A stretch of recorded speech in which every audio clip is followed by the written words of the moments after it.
Quand les nouvelles s'affolent, Métropole fait le point. Le point tous les matins, à 8h, simultanément sur Radio et Télémétropole. Le point est une courtoisie de MSC Trading, Digicel et la Banque nationale de crédit, BNC. Madame, Monsieur, bonjour. Bienvenue à la rubrique Le Point de Radio et Télémétropole. Merci de votre fidélité.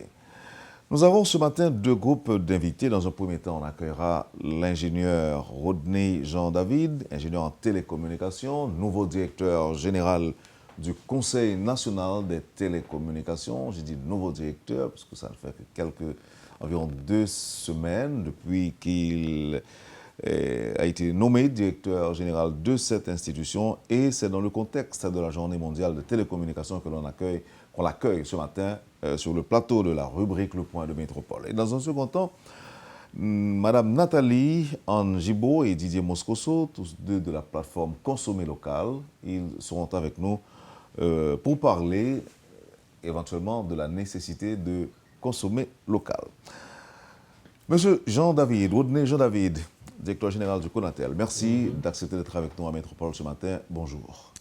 Bonjour, Monsieur Théodore, et merci à Métropole de nous offrir l'opportunité en cette journée commémorative des télécommunications. C'est la journée mondiale des télécommunications, de pouvoir parler à la population à travers Radio Télémétropole. Je profite de l'occasion pour saluer toutes les téléspectatrices, auditrices et tous les téléspectateurs et auditeurs de cette émission phare de la programmation de Métropole. Merci.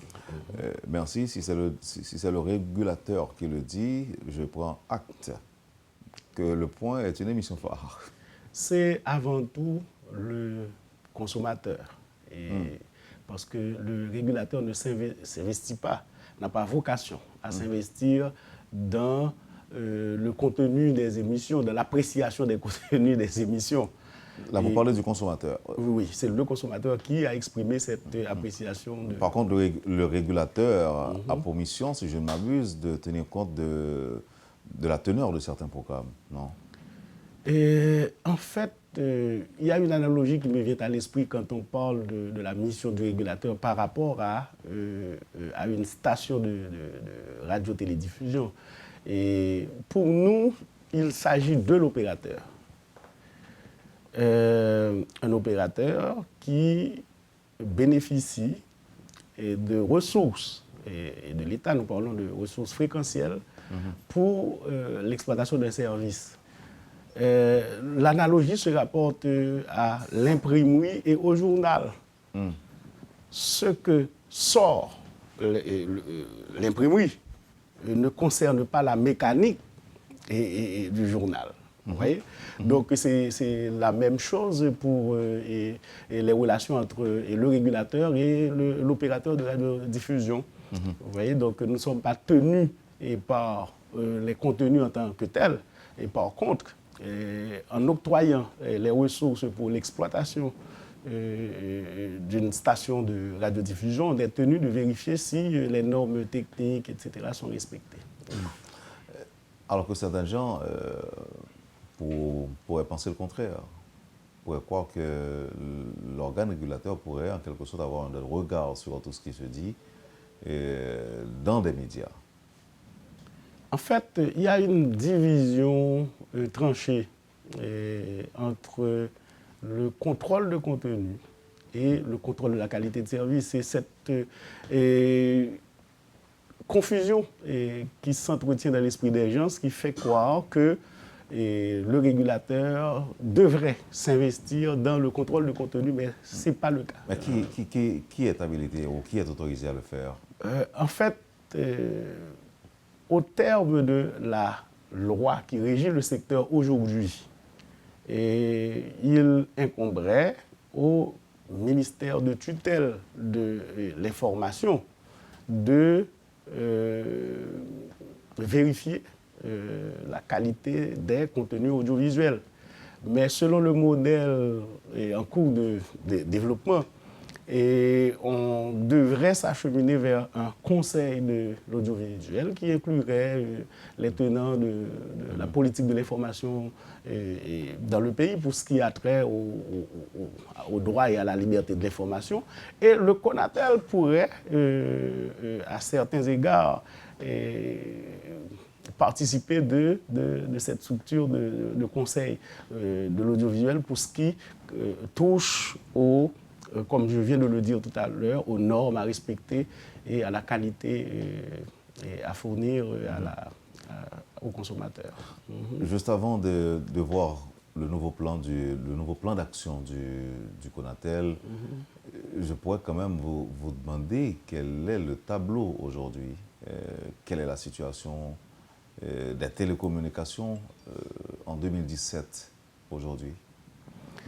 Bon, il nous a été donné au cours de ces 2 dernières semaines de faire ce que je pourrais appeler un inventaire du panorama des télécommunications national et en regard, bien entendu, des évolutions qui ont cours au niveau international.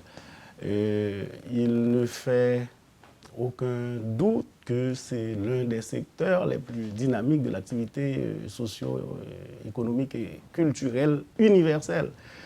Et il s'agit d'un secteur éminemment porteur, que ce soit économiquement, que ce soit, et qu'on pourrait dire ça, en termes d'opportunités ou de possibilités de développement. Et en sorte qu'il n'est aujourd'hui pas concevable que les télécommunications ne figurent pas à l'agenda planificationnel prioritaire d'un pays. Puisque on en arrive aujourd'hui même à un point où les indicateurs se rapportant au développement humain évoquent la qualité de l'infrastructure des télécommunications dans un pays, évoquent également la manière dont ce pays met à contribution les télécommunications au profit de son développement. Et il me serait extrêmement difficile, dans une interprétation stricte de la question que vous venez de poser, de faire un diagnostic du secteur des télécommunications en Haïti. Et tout ce que je pourrais dire, c'est qu'il fait nécessité et pour nous d'améliorer et de consolider notre infrastructure de l'information. Il fait nécessité pour nous aujourd'hui de généraliser l'accès aux services de manière à permettre à l'ensemble de la population de bénéficier des opportunités offertes par les télécommunications et les technologies de l'information et de la communication qui participent de la définition at large aujourd'hui des télécommunications. Et il fait nécessité également, et c'est une des préoccupations exprimées par les instances décisionnelles supérieures de l'exécutif, et je parle se disant de mon ministre de tutelle, du Premier ministre et du président de la République, d'aménager numériquement le territoire de manière à permettre d'abord à la population de s'approprier. C'est possible aujourd'hui, dans l'état actuel des choses en Haïti? Possible. Moi-même, je ne me circonscris pas dans le registre de l'impossible. Je dis aujourd'hui, et je pense que alors je vais répéter une phrase que j'ai entendue tout juste cette semaine, et après l'élection d'un président de la République dans un pays qui nous est proche. Il ne faut jamais dire jamais, jamais il faut dire comment faire. Oui. Donc nous nous inscrivons dans le comment faire. Et il est vrai que pour... Et quelqu'un de ce même pays a eu à dire aussi, pour répéter ce que vous venez de dire tantôt, que même l'impossible n'est pas français, puisque vouloir, c'est pouvoir.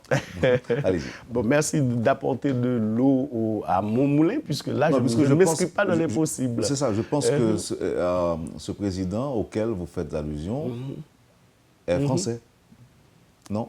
Bon, on peut toujours le confirmer, oui, il est français. Okay.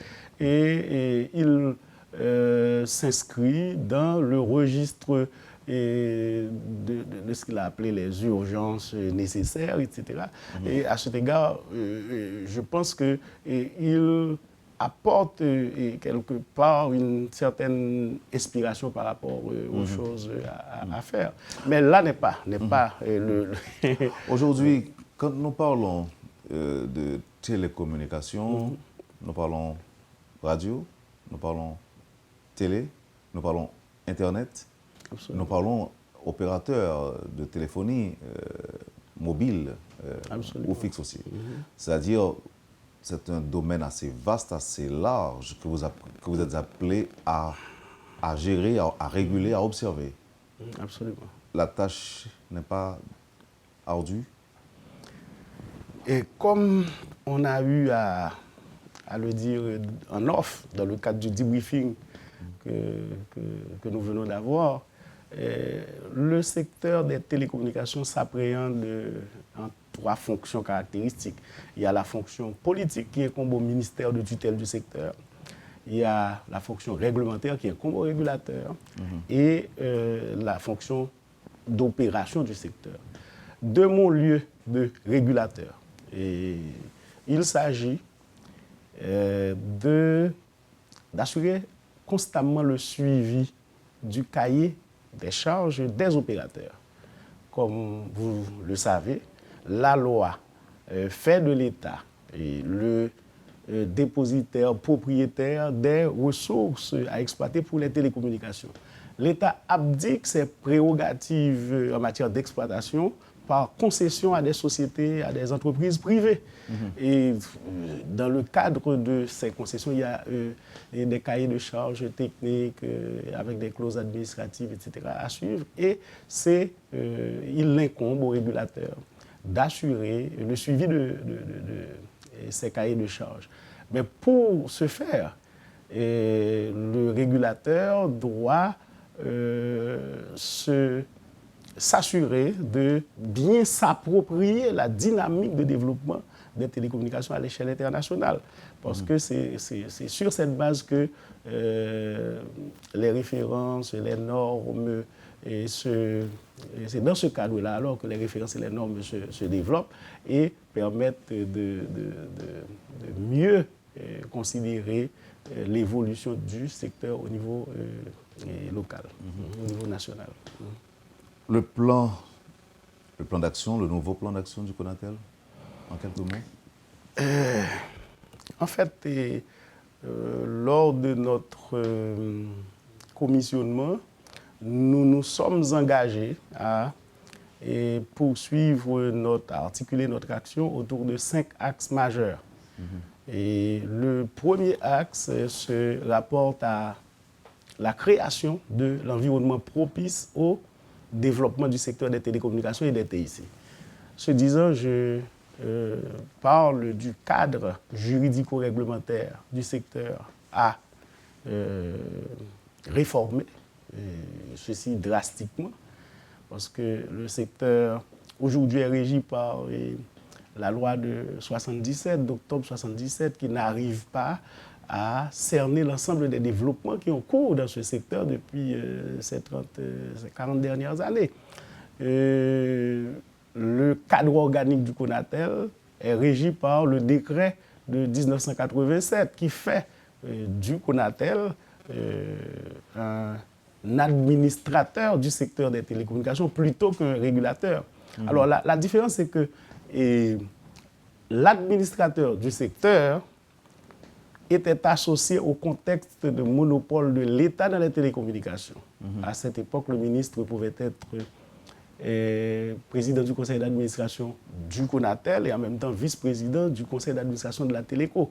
Mais aujourd'hui, les choses changent. Oui, qu'on est dans un contexte de compétition, de concurrence, et la logique d'administration ne tient plus. Et cette logique devrait faire place alors à une logique de régulation que nous n'avons pas encore bien ingurgitée chez nous. C'est la question que j'allais vous poser. Est-ce que le secteur est effectivement régulé? eh bien, il faut les pouvoirs et les moyens pour. C'est pour cela que nous parlons d'aménagement, de création d'environnement propice.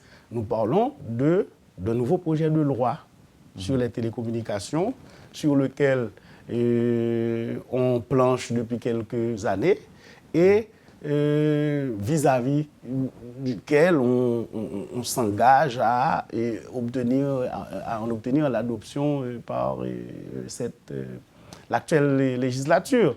Parce que, comme je viens de le dire, ce n'est pas trop tôt. Il y a des projets en cours d'élaboration, ou bien en souffrance, ou encore dans les tiroirs aujourd'hui? Relativement à la réforme juridico-réglementaire La réforme juridico-réglementaire.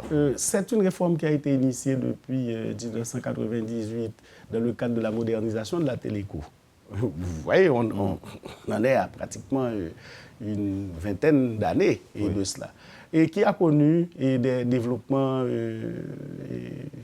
comment on pourrait dire ça, en dents de scie.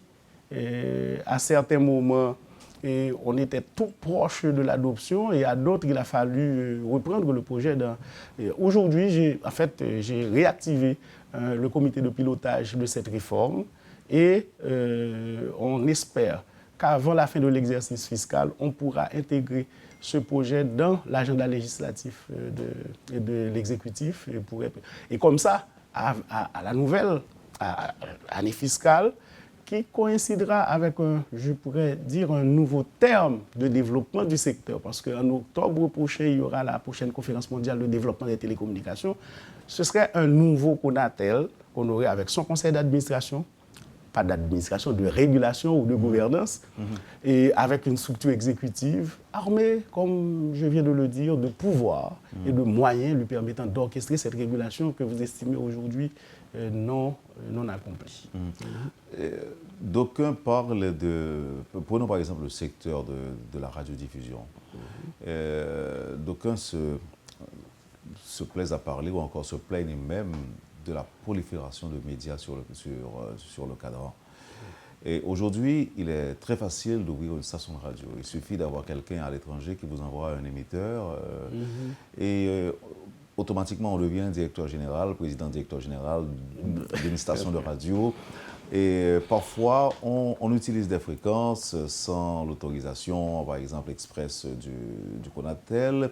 Il y a des tentatives qui avaient été prises par d'autres prédécesseurs, d'autres directeurs généraux du Conseil national des télécommunications.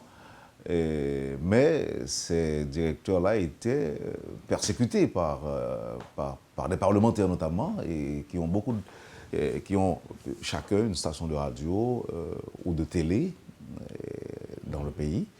Est-ce que vous pensez pouvoir intervenir sur ce dossier?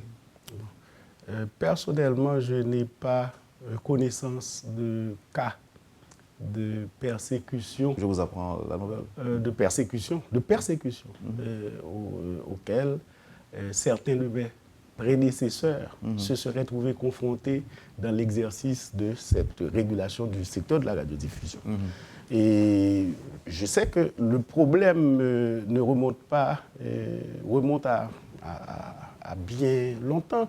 Je me rappelle avoir eu dans un des rapports d'État du secteur à parler de bidonvillisation du spectre de fréquence relativement au secteur de la radiodiffusion. Et c'est un problème réel qu'il convient de régler. Comment vous pensez pouvoir le résoudre? Le rules, par les cahiers des charges. Je n'ai d'autres outils vis-à-vis de tous mes opérateurs, qu'il s'agisse de radiodiffuseurs ou d'opérateurs de téléphonie, que de faire valoir et de faire appliquer les cahiers des charges, qui impliquent le respect des règles techniques, le respect des règles administratives qui y sont contenues. C'est l'approche de départ. Maintenant, quant à savoir quels sont les pouvoirs dont on peut disposer pour faire appliquer un cahier de charges, moi je dis que dans un contexte d'état de droit, les dispositions légales existent, les dispositions réglementaires doivent pouvoir exister et les moyens coercitifs pour l'application de ces dispositions doivent exister. Peut-être pas, les moyens coercitifs ne sont pas toujours à l'intérieur de l'autorité qui exprime le besoin de coercition. Vous voyez, donc il va falloir une synergie entre les différentes instances impliquées pour que l'on puisse régler ce problème. Le directeur Rodney Jean David, directeur général du Conatel, va faire de la télé numérique une réalité pendant qu'il est en poste? Ça, c'est un point de mon agenda prioritaire. Vous ne m'aurez pas permis, M. Théodore, d'expliquer les différents autres axes de ce plan d'action, mais dans le cadre des manifestations commémoratives de cette journée, on se propose de faire une restitution de ce plan d'action. C'est dans une cérémonie qu'on organisera dans 8 jours. On n'aura pas pu le faire aujourd'hui du lieu de la proximité entre la date de mon commissionnement et la date des contraintes d'agenda nous auront empêché de faire ça. Mais il le faut. Et on se propose de le faire et toute la population sera informée des différentes lignes d'action contenues dans ce plan d'action. Mais pour en revenir à la télévision numérique, j'y ai travaillé dans le cadre de l'administration qu'il avait lancée, c'était celle de Jean-Marie Guillaume. Et je fus coordonnateur du groupe technique sectoriel. C'est le groupe technique qui, à l'intérieur du Conatel... Donc vous êtes bien imbu du sujet. Absolument. Et il y a eu par la suite l'adoption par M. Lamotte, par le Premier ministre Lamotte, d'une commission interministérielle pour prendre en compte les différents aspects de ce programme, parce qu'il ne s'agit pas uniquement de programme technique, il y a les aspects appui aux consommateurs, etc., aux utilisateurs, il y a les aspects, comment on pourrait dire ça, de communication à prendre en compte, parce qu'il s'agit d'un changement de culture à différents niveaux, donc il y a cet aspect communicationnel très fort à l'intérieur de l'agenda de transition. On en est arrivé à l'élaboration d'une stratégie qu'on avait présentée d'ailleurs sous la dernière administration, sous celle de M. Jean-Marie Altema. Et à l'adoption d'une stratégie, cette stratégie a déjà été transmise au ministère de tutelle pour validation à l'intérieur de la commission interministérielle. Mais dans l'intervalle, il y a un programme pilote que M. Guillaume a eu la bonne inspiration d'initier, parce que cela devait nous permettre d'avoir l'ensemble des paramètres techniques à prendre en compte. Parce qu'au niveau technique, la configuration du pays et du paysage télévisuel n'est pas la même que celle qu'on a peut-être aux États-Unis ou en République dominicaine. Donc il y a des paramètres techniques à prendre en compte que le programme pilote. Donc la transition va encore durer. Est-ce que c'est ce que je dois comprendre? Le temps est de ce déploiement, de l'adoption d'abord de la stratégie, parce qu'il conviendra pour la commission interministérielle de voir est-ce que les ménages défavorisés pourront avoir accès à un décodeur, à des prix préférentiels. Ça, c'est un élément de politique publique à l'intérieur du programme de transition qu'il conviendra de prendre en compte nécessairement. Donc ça va durer et le temps de la prise en compte de l'ensemble des paramètres devant permettre à ce Donc on n'est pas pressé.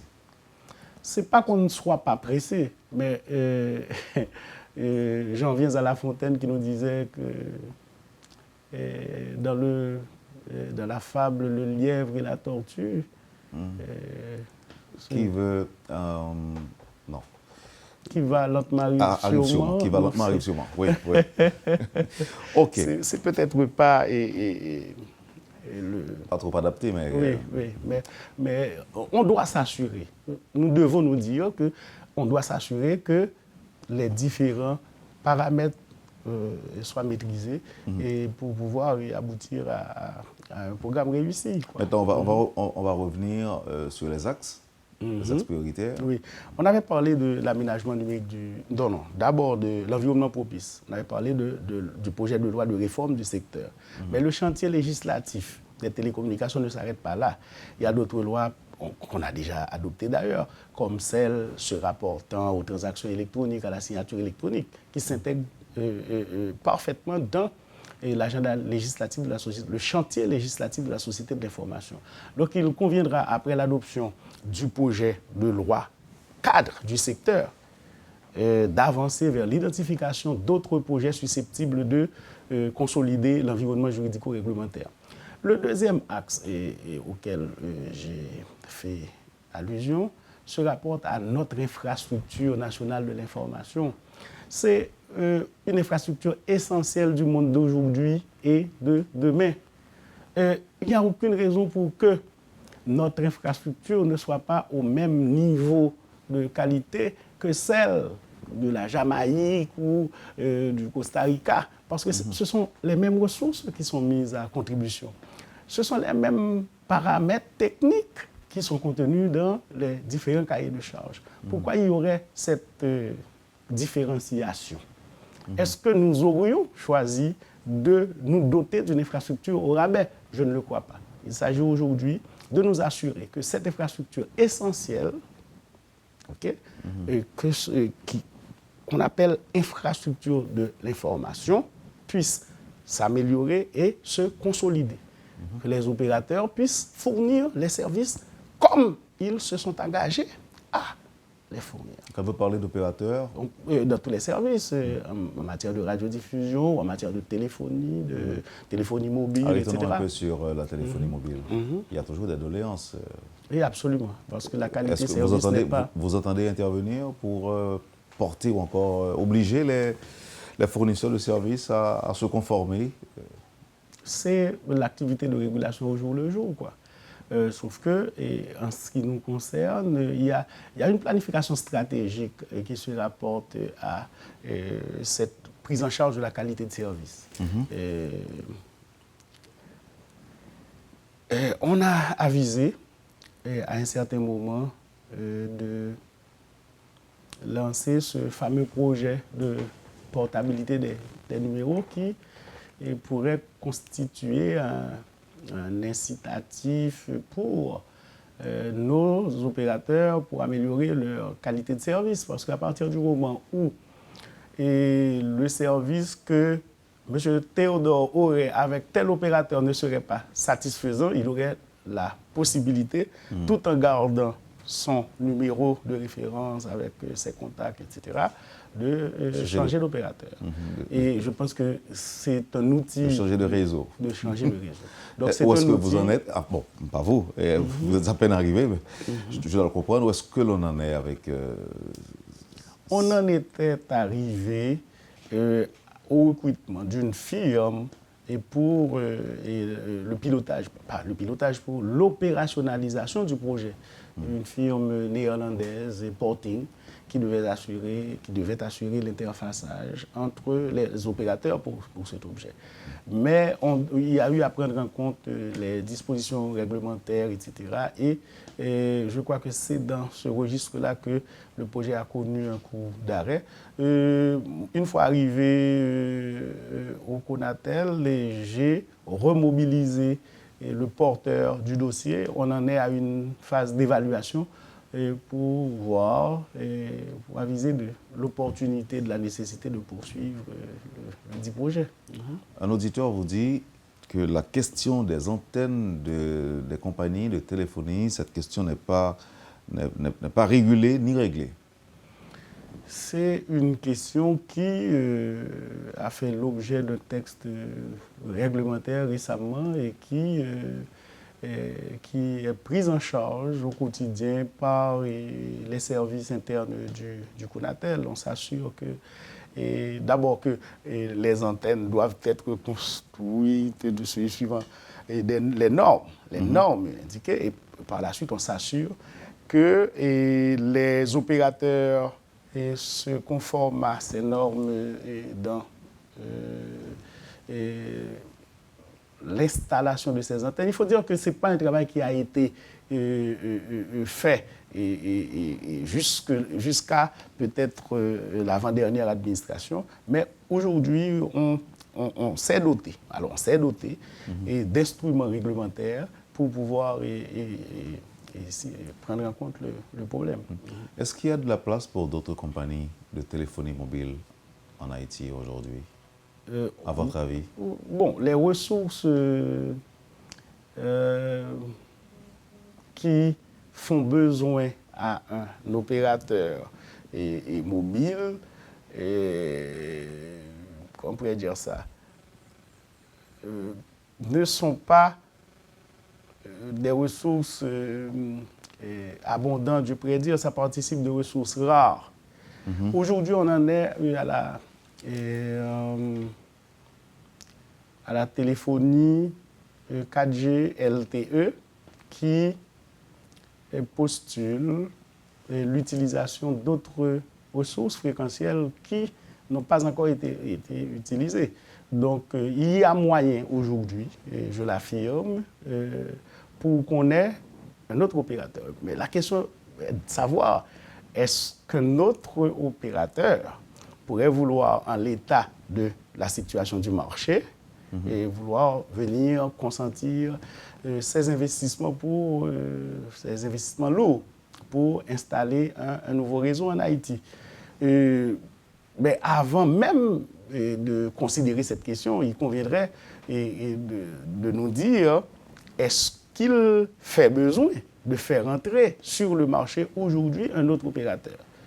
Donc c'est tout un travail d'évaluation, de suivi qui déterminera à un moment donné ce besoin-là. Ce n'est pas quelque chose qu'on fait au pied levé. On se lève un matin et puis on dit, oh, faisons venir un autre opérateur sur le marché. Donc, OK. Directeur Rodney Jean-David, je rappelle que vous êtes le nouveau directeur général du Conseil national des télécommunications. Est-ce que vous pouvez nous dire aujourd'hui jusqu'où le Conatel est impliqué, par exemple, dans la perception de l'argent sur les transferts et sur les appels?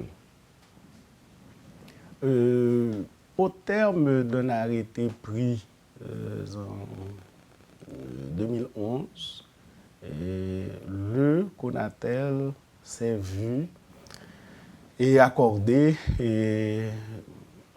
l'autorité de, pas de percevoir, parce que la perception incombe à la DGI, et de faire le suivi de redevances que les opérateurs s'étaient engagés à fournir à l'État dans le contexte du programme de scolarisation universelle. Et pourquoi le Conatel s'est pris au cœur de ça? C'est que c'est sur la base des minutes de communication internationale entrantes. Donc le Conatel, en tant que, on pourrait dire ça, interface entre l'État et les régulateurs et les opérateurs, c'est l'institution la mieux placée pour évaluer ces rentrées-là et les comptabiliser pour le compte de l'État. C'est dans ce contexte que, effectivement, le Conatel reçoit cette redevance ou ces redevances sur les minutes internationales, les appels internationaux entrants et en fait Est-ce que le Conatel continue de recevoir cet argent? Oui, absolument, absolument. Il y a même une comptabilité sur le site de l'Internet des montants reçus. De 2011 à nos jours, on est à combien d'argent collecté? On est à combien de millions? Je n'ai pas en tête le montant global. C'est énorme. Non. Quand vous dites que c'est énorme, de l'ordre de plusieurs millions? Oui, c'est de l'ordre de plusieurs millions de dollars, effectivement. On en est même arrivé, si je ne m'abuse, à près d'une centaine de millions de dollars.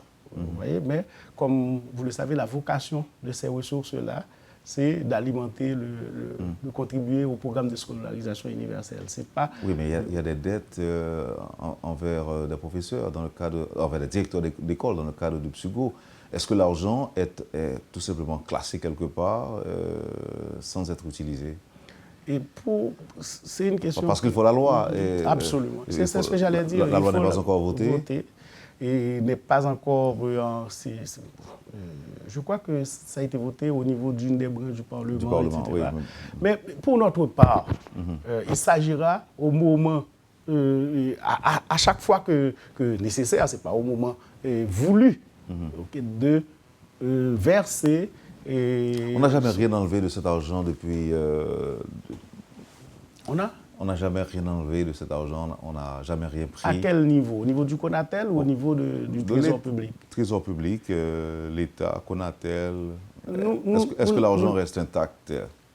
Moi-même, je ne saurais me prononcer sur cela. Est-ce que le Conatel est autorisé à prélever de l'argent? Au terme de l'arrêté, le Conatel est autorisé à prélever un pourcentage lui permettant d'orchestrer le suivi de ces... Peut-être que je vais revenir, d'autant que je dois recevoir un deuxième groupe d'invités, mais je vais profiter de l'occasion pour souligner un petit problème évoqué au moment même de cet entretien par des auditeurs. Actuellement, des auditeurs ne peuvent pas recevoir Métropole. La fréquence 100.1 est brouillée par une autre station de radio. Apparemment, permettez que je vérifie, c'est le 99.9 qui brouille la fréquence de Métropole à Port-au-Prince. Comment le Conatel entend résoudre ce problème? La station Métropole est une station légale qui opère légalement. Il va s'agir pour nous, sur la base de ce constat, de cette vérification de brouillage et d'interférence, de voir qui opère sur cette fréquence et d'aviser des modalités de régler le problème d'interférence qui se pose. Et c'est dans les missions du Conatel. Donc, une fois saisi du problème, on va s'en occuper. Le plus rapidement possible? Le plus rapidement possible. Un autre auditeur vous demande, vous fait dire qu'aux États-Unis, pays libéral, la FCC, Federal Communication Commission, régularise le secteur jusqu'au niveau des mots qu'on peut utiliser en ondes. Quelle est la situation en Haïti? Je crois avoir eu à répondre à cette question. En tout début d'émission, il y a des provisions au niveau de la loi de 77 pour permettre au Conatel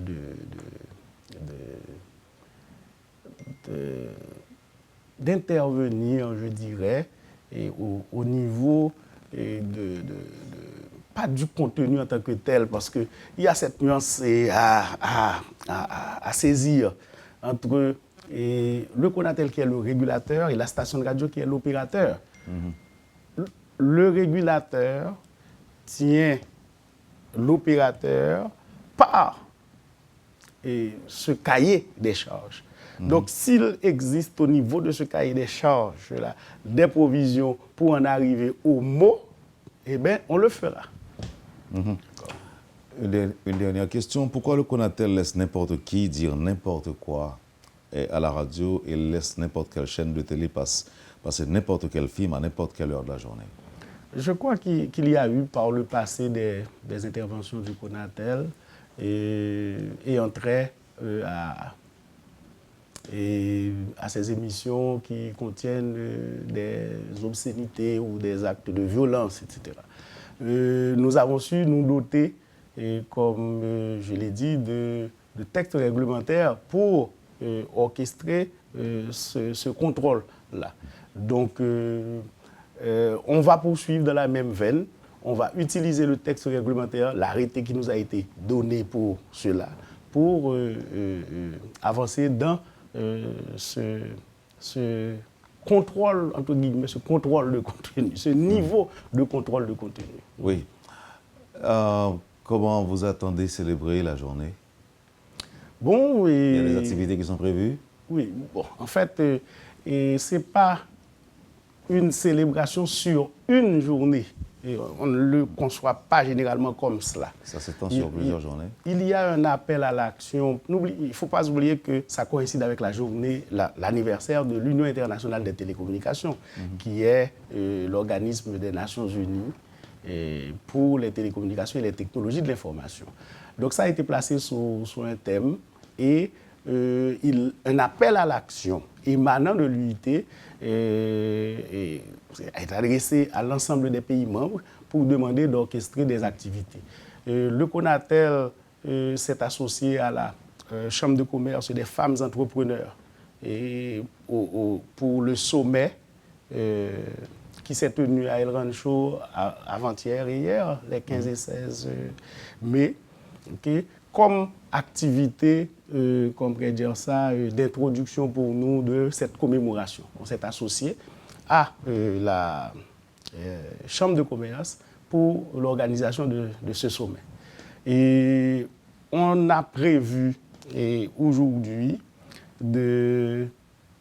d'organiser une causerie, débat en interne avec notre personnel parce que c'est important que le personnel du CONATEL s'imprègne de ce qu'est le CONATEL véritablement. Parce qu'il y a une très mauvaise perception, disons une perception erronée au niveau du public de ce qu'est le CONATEL. Quel est le budget de fonctionnement du CONATEL? Bon, c'est de l'ordre de, selon les prévisions de rentrée, de près de 300 millions de gourdes. Et selon les prévisions de rentrée. Et ça figure au niveau de l'état des lieux que nous venons de faire et qui sera rendu disponible sur le site parce que quand même cette perception, il faut... C'est pas que je ne veuille pas de cette perception en soi. C'est le fait qu'elle ne correspond pas à la réalité du fonctionnement du CONATEL. On assimile le plus souvent le CONATEL à une structure financière, peut-être une extension du CAS, etc. Alors que... Je n'ai pas trop bien saisi. Une forme de caisse d'assistance sociale. Ah, vous faites des dons aussi, non? Non, je te dis que on assimile le CONATEL à cela. Oui, mais très souvent. Pour qu'on l'assimile, il faut qu'il y ait des exemples, non? Il faut qu'il y ait des cas. Ça arrive. Il y a surtout que vous assistiez des gens. Il y a surtout des demandes de cet ordre. Et nous nous réjouissons. Vous répondez à ces demandes parfois? Nous nous réjouissons, M. Théodore, que dans le cadre de l'arrêté sur le train de vie de l'État et dans le cadre de l'arrêté sur les subventions prises par le Premier ministre et de ce gouvernement, il est clairement cadré pour nos institutions le contexte dans lequel une subvention peut intervenir. Et je vais vous donner un exemple. Je vois que vous êtes très pressé, mais il est important que nous fassions cette clarification. Parce que là, nous ne voulions pas être vis-à-vis de Métropole dans une contradiction stérile. Nous sommes dans une construction, n'est-ce pas, en tant que média, en tant que, qu'on pourrait dire ça, élément de ma tutelle. Okay? Il est important que l'information puisse passer clairement, sans contradiction, et pour que nous puissions avancer ensemble. Parce qu'il ne s'agit pas, selon que je le comprenne, que cette perception autour du CONATEL s'enrichisse de commentaires qui ne seraient pas appropriés. Supposons que, par exemple, et on peut en prendre l'exemple, une municipalité ou une librairie ou une école publique, même privée, ou une salle paroissiale, aurait besoin de l'appui, de l'encadrement technique du CONATEL pour, par exemple, dans le cadre de ce programme-là, auquel j'ai fait allusion, d'aménagement numérique du territoire, pour se doter d'un cybercentre. Je pense que cela n'en réfère pas à une subvention du type assistance sociale à laquelle vous avez fait mention. Là. Donc, moi, je disais qu'en regard des demandes, des sollicitations qui nous parviennent, il y a cette perception que le CONATEL est une extension d'une forme d'institution financière. C'est pas que Mais par exemple, au cas assister techniquement. Absolument. Directeur, te remercie de temps qu'on passe avec nous là. Nous pensons que grand pile l'information qui a joindre auditeurs. Joël déjà, donc nous obligés de camper. Oui. Et pendant que nous souhaitons une bonne journée des télécommunications. Merci. Et c'est une première participation, je dirais, à cette émission. Et que nous sommes toujours capables d'inviter. Merci pour promesse là, M. Théodore. Et mais bon, quand même temps pour moi remercier et Métropole de ce que c'était bonne opportunité ça pour nous faire parler ça aujourd'hui. Et je pense que nous avons manqué à civilité élémentaire si je ne pas exprimé à Métropole qui est encore en deuil. Et condoléances nous pour perdre. Nous pas capables de participer à funérailles M. Widmayer, mais nous avons une délicatesse, délégué, directeur de cabinet, nous, M. Schiller Jean-Baptiste, pour participer. Et nous espérer que nous avons l'autre opportunité, parce que nous pas fini de parler de plan d'action, nous pas fini de parler de ensemble de problématiques que le secteur a confronté et tout interpeller des solutions qui pas spontanées, qui pas d'ordre de génération spontanée. De toute façon, je crois que nos partenaires, là, on se préciser que nous sommes un élément de tutelle. Absolument. Donc, nous appelés à collaborer. Absolument. À collaborer. Absolument. Et que bientôt, nous recevrons encore directeur pour plus d'informations et pour développer davantage les axes prioritaires de votre plan d'action. Merci, M. Théodore. Merci, Métropole. Vous avez suivi, madame, monsieur, la première partie de la rubrique Le Point de Radio et Télémétropole. Le directeur général du Conseil national des télécommunications, l'ingénieur Rodney Jean David, était notre invité. C'est le temps de la pause. Au retour, on accueillera madame Nathalie Angibault de Consommer Local. Le Point est une courtoisie de MSC Trading, Digicel et la Banque nationale de crédit BNC. Bienvenue, madame, monsieur, à la deuxième partie de la rubrique Le Point de Radio et Télémétropole. Madame Nathalie Angibault est notre deuxième invitée. Bonjour, madame. Bonjour, monsieur Théodore. Monsieur Moscoso, Didier Moscoso, est notre invité également. Bonjour. Bonjour Wendell, bonjour Haïti, bonjour tout le monde. Nous allons parler de consommer local. D'abord, comment créer-vous? Je me dégage. Vous dégagez? Oui. Ok. Pour qui ça aujourd'hui est nécessaire pour consommer local? Premièrement, dans tout pays met en pile protection sous produits locaux. Et pour qui ça consommer local, si nous commençons à consommer plus de produits locaux, nous avons développé l'économie pays, nous avons créé des jobs. Donc, je me sens que quand nous commençons à faire le mouvement consommer local en 2016, moi-même, Picard la Beauvais, chaque fois qu'on a acheté des bagages, on joue un produit, on va retourner dans le market là, ou pas joindre. On demande des mounions qui les a venu, et toujours dit ou pas qu'on est. Donc, on senti que une petite frustration qui commençait à rentrer dans nous-mêmes, nous dit, on fait une plateforme électronique, on ramasse plus de monde qui fait consommer produits locaux, rad, bijoux, manger, pour que particuliers comme nous-mêmes, si vous voulez acheter des produits, vous allez directement vers entrepreneurs ou même créer synergie entre différents entrepreneurs. C'est ça. Et Didier, on va le dire dans quel secteur, oui, ou même tout à l'heure, mais où croyez que nous avons intérêt à consommer local? Oui, et tout à fait Wendell. Et consommer local, alors suite à ça, Nathalie so dit, je viens réfléchir à l'autre bagaille. Je vive ça là bien en pile depuis que je tourne et sorte l'école, je viens vivre en Haïti. Je dis, ou aller ou manger bagaille, ou joindre demain, pas gagner. Et tout le monde connaît que le gustatif, c'est un goût acquis. Vous comprenez? Et c'est dans ma monté ou bonté dans le blé, ou tomber dans le blé, et puis brusquement, pire mes blé que du riz ou bien maïs, et puis chaque fois dans la maquette, l'on vient le lendemain, ou pas joindre produit. Moi-même, plutôt, et philosophie, pas me sous consommer local, c'est plutôt business, c'est plutôt développement, économie, et me traiter le temps qu'on comptabilité, me traiter le temps qu'on compte en banque. Si on ne peut pas consommer local, ou pas supporter économie et production au pays. Et c'est tant qu'on va payer vos échecs monter, mais ne sont pas fait dépôt. On joue chèque ou à bounce. Ok. Maintenant, il y a quelques reproches sur. On va parler de plateforme, non, mais généralement, il y a quelques reproches sur toujours fait. Pas tout. Là, je dis reproche, on prend moi pour s'allier.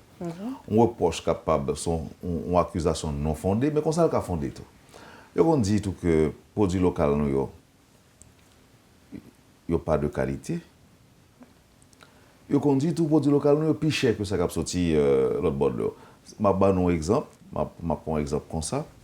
Bon, pour que son qualité, ça n'est pas correct, on prend du riz. Présentation. On prend du riz. Oui, quelque chose de présentation autour. Je dis, du riz nous fait en Haïti, plus cher que du riz importé. On a les sous-présentations, qualité et puis coût. Qui ça, en trois bagages, ça a fait pour encourager les gens à consommer local? Premièrement, le problème pour le coût, c'est que nous n'avons pas de production en pile.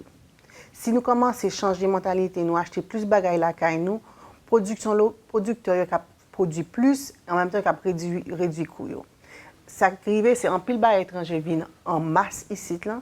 Donc, c'est sûr c'est plus facile pour réduire le coût. Donc, si nous supportons les producteurs, le coût va venir. Dans n'importe, je vais dire exemple, aux États-Unis et au Canada, des règles protectionnistes qui ont aidé en pile producteurs pour assurer qu'ils achètent plus de produits là que l'autre bord. Pour que les packaging là, figure produit, il y a certaines lacunes. Mais il y a un pilote qui travaille en pile là-dedans et c'est une question d'éducation. Il y a des gens qui ne sont pas well, que s'ils dépensaient anti-calcul plus, les gens veulent acheter. C'est une sensibilisation, éducation, et c'est faire les gens comprendre. Dans la plateforme, là, nous avons pile produit, mais nous essayons de dire à les gens, nous supposons changer l'image, parce que la plateforme est ouverte pour tout le pays, diaspora, tout le monde. Well. Donc en même temps, c'est image pays. Hein. Donc, c'est une éducation, il y a des produits qui sont vraiment bons, mais pas qu'il y a des défauts. Donc, c'est un travail continuel que nous supposons faire. Il y a aussi, gagner le fonds de tête pour mentir. Consommateur ne faut pas tête les mentir, producteur ne faut pas tête les mentir. Moi-même, premier bagage que je fais, et dans certains produits que je gagne, m'identifier tête comme un produit artisanal. Important, c'est keyword là. Ça ne veut pas dire, lorsque artisanal, ça ne veut pas dire que ou prôner la médiocrité, non plus. Mais c'est un petit peu un message tout pour que le consommateur là peut-être pardonner le manque d'accès qu'on gagne à la technologie, à des capitaux importants. Et justement, hier, ça arrivait, moi j'ai un produit que je fais, que moi j'étais en rupture de stock d'étiquette et mal imprimé et étiquette là vient changer. Imprimeur là, lui-même pour diable tout son petit problème technique li gen ou bien pas qu'on ait de tonnes de printer de papier etc. Mais c'est ça qui est disponible. C'est vous pas besoin de ça caille blanc. Mais blanc gen petit cob li nan men. Li gen accès à technologie dans toute ville aux États-Unis en Europe, gen quality printing, gen quality ceci, quality cela etc. Ça, c'est un aspect. Et deuxième aspect à tout, il y a le dumping. Il y a deux aspects. Bon, ça, c'est un politique que je ne vais pas tout rentrer là-dedans, mais c'est une politique mondiale. Ou bien ça, le dumping. Vous parlez de durée tout à l'heure. Et sans citer nom de personnes, de personnalités internationales importantes. Il y a un deal qui fait, et puis c'est dump, il y a dump durée dans le pays. Okay? Qui crase industrie locale, production locale et durée, la tibonite là. De 1. De 2, ou gen la contrebande tout. Nous gen doit fabriquer un petit produit là, et puis nous fabriquer ça là, dans poterie, dans artisanat, etc. Et puis qu'on est là, on est acheté, il fait 6 conteneurs sortent en Chine, monsieur transite le Saint-Domingue, il passe la frontière, pas payer droit de douane correctement, etc. Mais c'est normal que pas nous, pour le coûter plus cher que le modèle importé. Alors Nathalie, dis-nous, pour qui ça par exemple, nous devons consommer local? Pourquoi pas? Non. Non, pourquoi pas? Parce que, comme tu as dit tout à l'heure, nous avons premièrement des problèmes économiques. Si chaque Haïtien dépensait, même juste son chiffre, 250 gouttes en produit local, n'a fait de différence. Nous avons environ 8 millions, 9 millions Haïtiens. Si nous dépensons chaque monde en montant, là, fait une différence dans l'argent qu'a poulé dans le pays. Donc, juste ça, c'est important. Nous avons pile jeunes. Sur le plan économique, l'important. Ok. En pile jeune, nous dit? Nous avons pile jeune, la population haïtienne est jeune. Donc, il y a pile monde qui veut travailler. Donc, si nous commençons plus, compagnie, il y a besoin plus, il y a besoin hommes et femmes pour venir travailler, pour augmenter la production. Puis en même temps, si nous sommes capables de produire belles bagailles, quand nous finissons conquérir le marché pas noir, nous cap garder dans notre marché caribéen. Des fois, nous allons trop loin, nous allons au Canada, il faut juste aller aux alentours. Et belle bagaille qui en Haïti, hein, produits organiques. Dans le Canada, États-Unis, quand on achète une tomate organique, il coûte au plus cher que si on achète tomate là qui fait non organique. Ici, c'est organique nous manger. Et c'est un bien pour la santé. Ok, là donc son aspect, Didi, Moscoso. Mais moi, je dis, si nous ne consommons pas local, dans 15-20 ans, on a réussi comme ça les grands goûts. Parce que Haïti, pourquoi j'aime grand goût. On manger de tous côtés. Vous avez un période que Nous, pourquoi Haïti, pourquoi grand goût. Et moun qui n'a pas de travail, etc. Et même si pas de travail, il y a ma tante, il y a voisine, il y a chancan en face la rue, il y a pied lame, il y a pied mango, il y a ceci, il y a cela. Si nous pas consommer local, que nous pas exploiter les ressources qui gagnent dans le pays agriculture, par exemple, nous avons réussi comme ça les grands. Parce que l'économie mondiale, Wendell, particulièrement les États-Unis, mais aussi l'économie mondiale est basée sur le commerce. Bah, économiste, non. Moi, ça me constate et parole, moi, dans le livre. Oui, mais on va parler de dumping et on va dire on va économiste. Nous devons faire quelques classes à l'école, même si nous ne pas prendre diplôme là.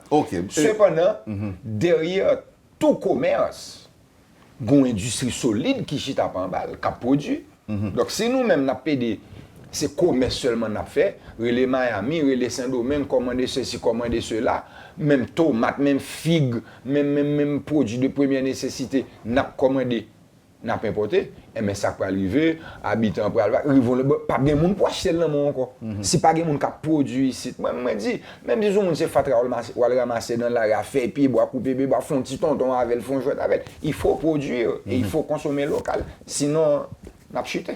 Dans quel secteur ça produit Moi-même, moi produis tafia. C'est ça que fait on arrive en retard dans l'émission matin. Nous devons téquer hier soir parce que nous avons fait une petite production. Non, c'est ça me dit matin. Me dit moi Didi pour arriver là, sûrement que monsieur Gel. Deux choses, mettez pour un petit trafic et en haute cimetière là. Mais c'est pas sous dessous. Non, il pas sous dessous, même donc j'ai fatigué quand même parce que une anecdote, hier soir un petit accident arrivé, moi un produit que me fabriqué et certaines matières premières c'est des produits importés que m'acheter dans market que concocter une petite formule. Et même mon cher et matière première principale là, pas qu'à joindre et puis m'oblige à inventer. Ah bon? Oui, inventer et puis est-ce que l'invention correcte, est-ce que correct, bon bagaille, oui, bon bagaille, mais on doit faire. Mon cher on prend ta fille par exemple. Bon, moi c'est troisième génération distillateur. Ça veut dire troisième génération distillateur, ça veut dire papa m'te fait te gain gildiv, te fait clairin, grand-père à grand-mère te gain gildiv, te fait clairin. So et ça c'est son parti papa son nom son héritage. Son héritage et m'te toujours connaît dans subconscient que c'est l'âme d'après la terre.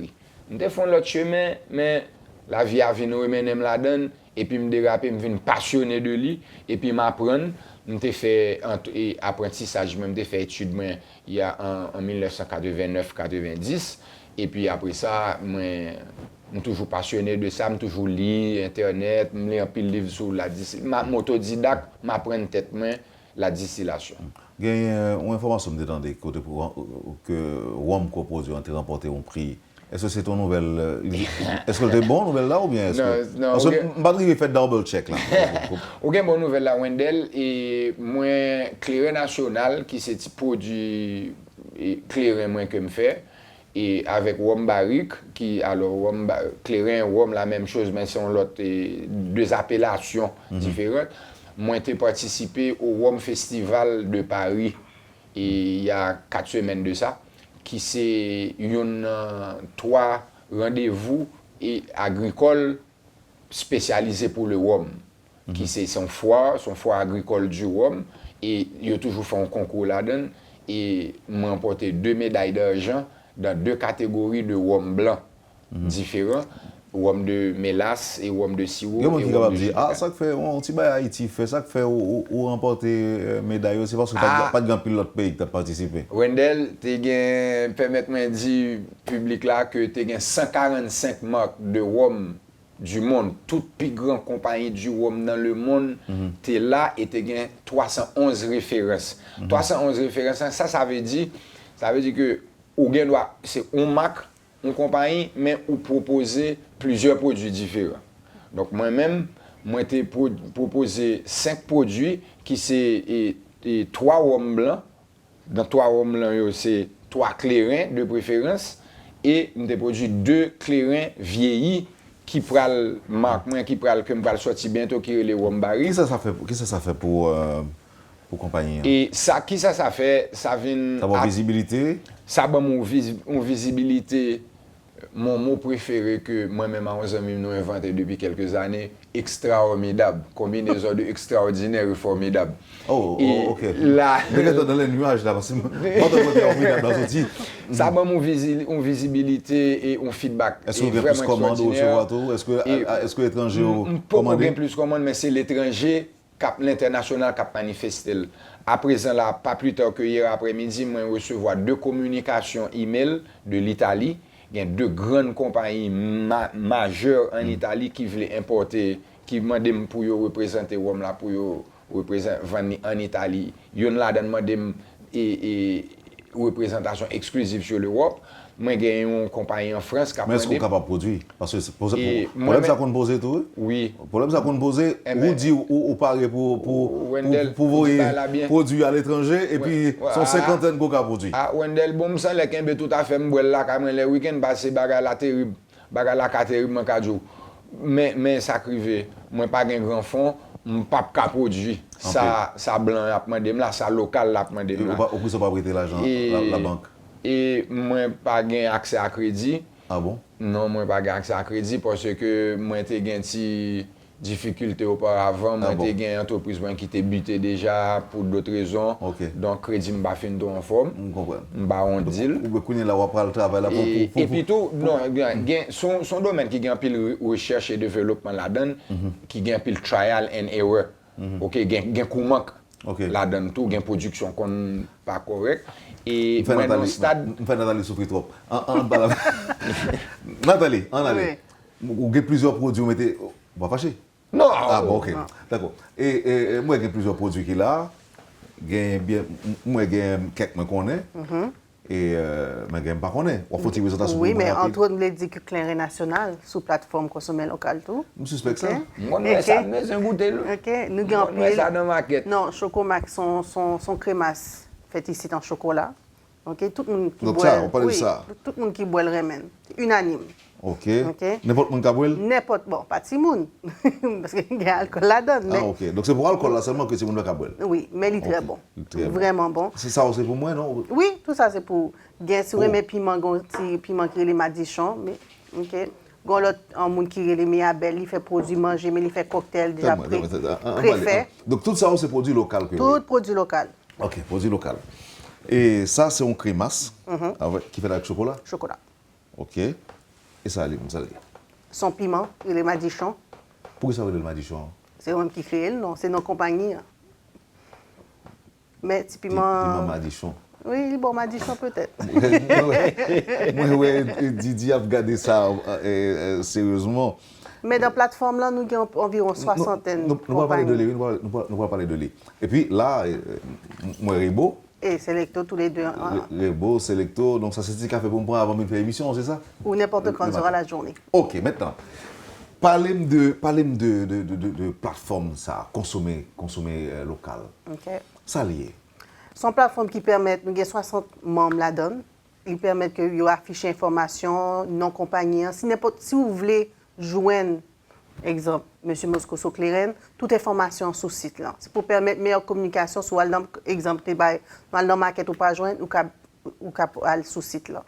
Son simple prix, c'est $80 annuellement que les membres ont besoin de payer. Ils ont accès à ce site là. Nous faisons une entente aussi avec Café 36 à Pétionville. Une boutique qui est la Koulakaï. Et puis tout le monde qui est sur la plateforme, là, il y a une possibilité de mettre des produits dans la boutique, donc un point de vente pour eux. Et aussi, nous faisons promotion de produits durant l'année. Ça, c'était phase 1. Qui nous fait publicité pour produits? Donc, chaque membre, nous voyons des fois dans la radio, nous fait beaucoup de choses sur les médias sociaux. Et comme année ça, mai ça, c'est première édition, moi, consommer local, nous parlons en pile de produits mounions, nous menons dans les médias, il y a dans la radio, il y a le palais. Nous faisons aussi activités dans le restaurant parce que nous voulons que tout le monde mange local. Bon, là pendant qu'on est ensemble avec nous la matin, hein, et M. Mosco Solion est déjà là, mais moi, osé comprendre, crois que il y a un peu de monde qui est intéressé à intégrer la plateforme ça. Oui. Ça, qui c'est à faire? Très facile, il y a directement sur le site là, www.consommerlocal.com. Il y a rempli fiche directement sur le site là. Et puis, il vient dans le bureau qui est sur 36 rue Clairvaux pour payer frais. Si vous avez besoin d'informations, vous mettrez les bureaux directement. Au numéro dans tête? Oui, 509 28 16 11 80. Je répété, 28 16 11 80. OK. Ça, c'est le numéro consommer local. Exactement. Et puis, là, on a rempli tout le bagage, tout, rempli le formulaire, payer tout. C'est à l'avance ou payer ou pas?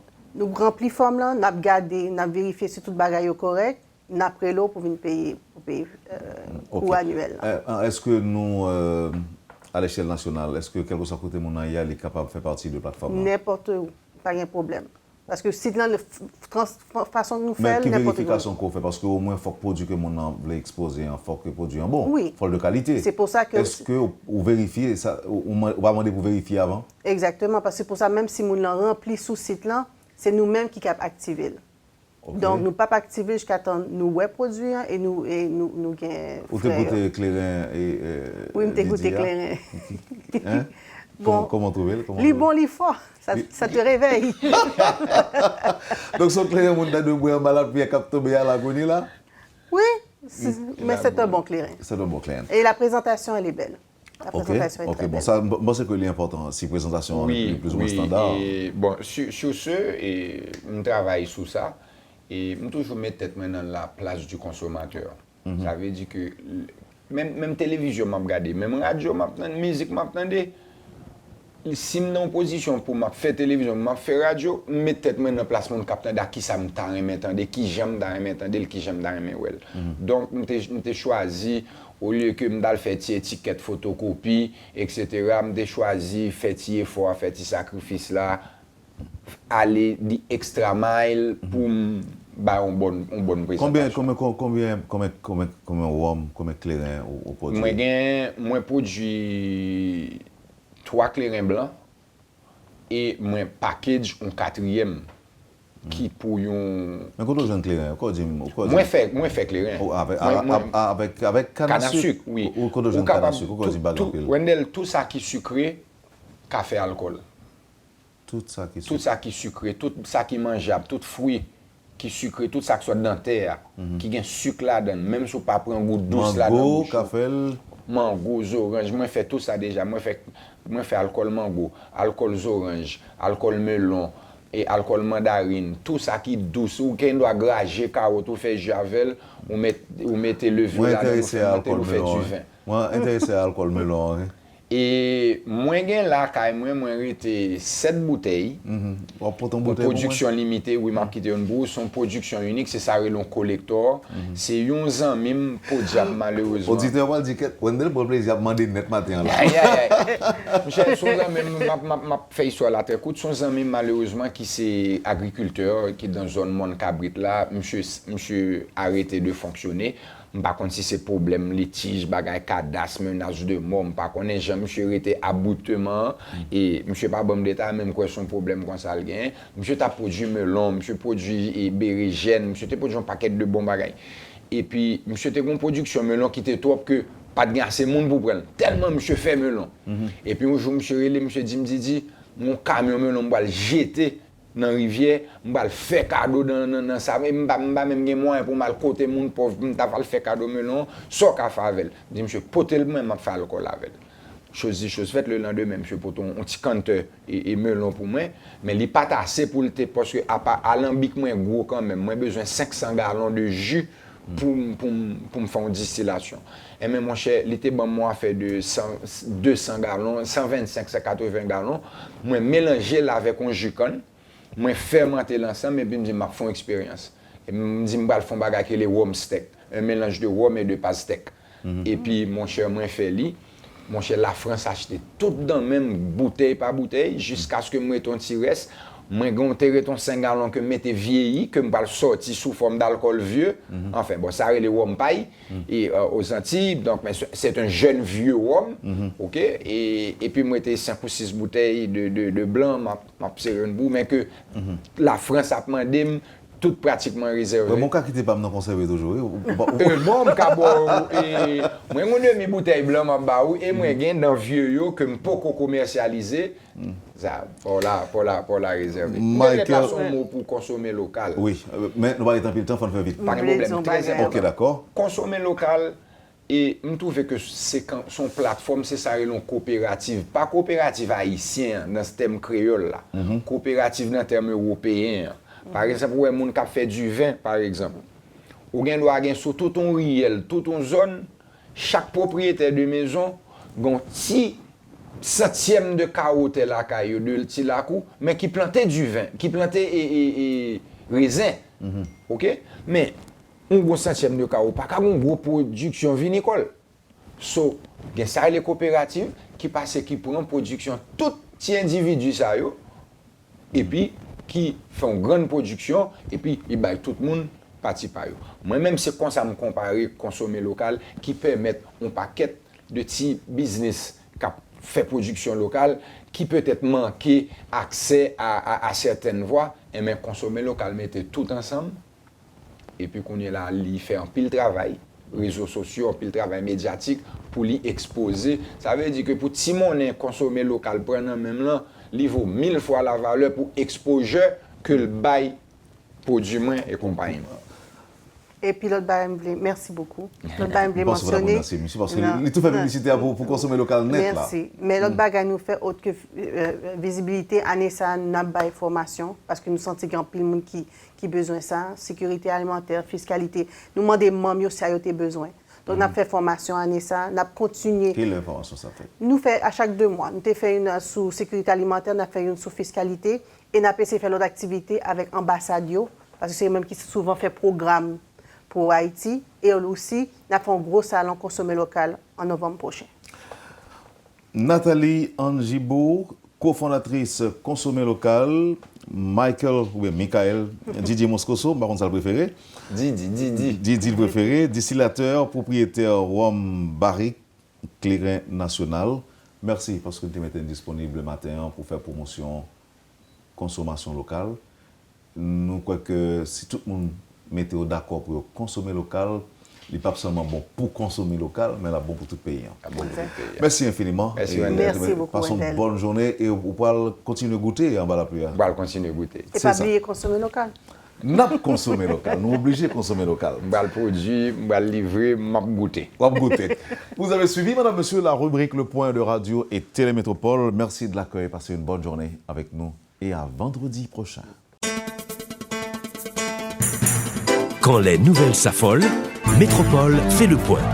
Le point tous les matins à 8h, simultanément sur Radio et Télémétropole. Le point est une courtoisie de MSC Trading, Digicel et la Banque nationale de crédit BNC.